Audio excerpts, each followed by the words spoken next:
में हमेशा कलेश रहती है, हमेशा रार टकरार बनी रहती है, उनमें कभी प्रेम नहीं होता, अपने मन विचार कभी नहीं मिल पाते।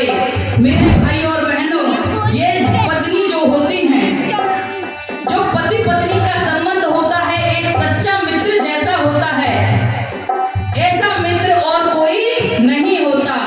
एक दूसरे की पूछताछ ये हमेशा करते रहते हैं। इनके विषय में जो पति के विषय में जानती है और पति पत्नी के विषय में जानता और अन्य कोई भी नहीं जानता।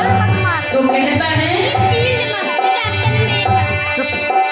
सच्चा साथी जीवन भर का मानो है ये नारी, सच्चा साथी जीवन भर का मानो ये है नारी, इसकी रक्षा करने से तुम सुख पाओगे भाई, इसकी रक्षा करने से तुम सुख पाओगे भाई।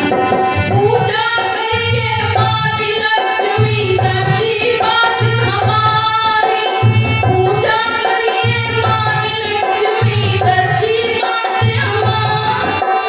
नारी को ही सुख देने से नैया पार तुम्हारी, नारी को ही सुख देने से नैया पार तुम्हारी।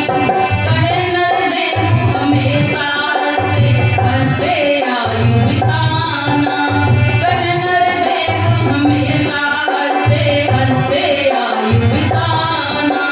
सुखदाई व्यवहार हमेशा पत्नी संग निभाना, अपने घर की गाड़ी को जो चाहो सही चलाना, अपने घर की गाड़ी को जो चाहो सही चलाना, अपने घर की गाड़ी को जो चाहो सही चलाना, अपने घर की गाड़ी को जो चाहो सही चलाना, अपने घर की गाड़ी को जो चाहो सही चलाना। सुखदाई व्यवहार हमेशा पत्नी संग निभाना, अपने घर की गाड़ी को जो चाहो सही चलाना, अपने घर की गाड़ी को जो चाहो सही चलाना। और चालू हो गया तो ये भैया